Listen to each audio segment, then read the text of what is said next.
Genesis chapter 37. Now Jacob dwelt in the land where his father was a stranger, in the land of Canaan. This is the history of Jacob.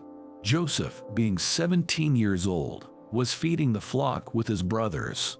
And the lad was with the sons of Bilhah and the sons of Zilpah, his father's wives. And Joseph brought a bad report of them to his father. Now Israel loved Joseph more than all his children, because he was the son of his old age. Also he made him a tunic of many colors. But when his brothers saw that their father loved him more than all his brothers, they hated him and could not speak peaceably to him. Now Joseph had a dream, and he told it to his brothers, and they hated him even more. So he said to them, "Please hear this dream which I have dreamed. There we were, binding sheaves in the field. Then behold, my sheaf arose and also stood upright. And indeed your sheaves stood all around and bowed down to my sheaf." And his brothers said to him, "Shall you indeed reign over us? Or shall you indeed have dominion over us?" So they hated him even more for his dreams and for his words.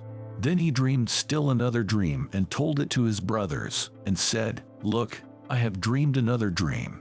And this time, the sun, the moon, and the 11 stars bowed down to me." So he told it to his father and his brothers. And his father rebuked him and said to him, "What is this dream that you have dreamed? Shall your mother and I and your brothers indeed come to bow down to the earth before you?" And his brothers envied him, but his father kept the matter in mind. Then his brothers went to feed their father's flock in Shechem.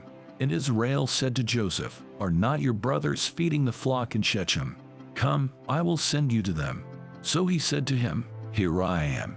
Then he said to him, "Please go and see if it is well with your brothers and well with the flocks, and bring back word to me." So he sent him out of the valley of Hebron, and he went to Shechem. Now a certain man found him, and there he was, wandering in the field. And the men asked him, saying, "What are you seeking?" So he said, "I am seeking my brothers. Please tell me where they are feeding their flocks."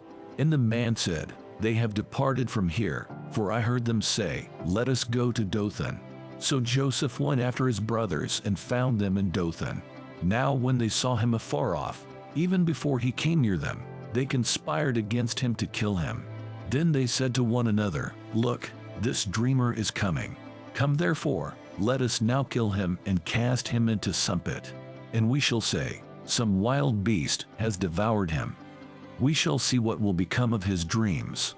But Reuben heard it, and he delivered him out of their hands, and said, "Let us not kill him." And Reuben said to them, "Shed no blood, but cast him into this pit which is in the wilderness, and do not lay a hand on him, that he might deliver him out of their hands, and bring him back to his father." So it came to pass, when Joseph had come to his brothers, that they stripped Joseph of his tunic, the tunic of many colors that was on him. Then they took him and cast him into a pit, and the pit was empty.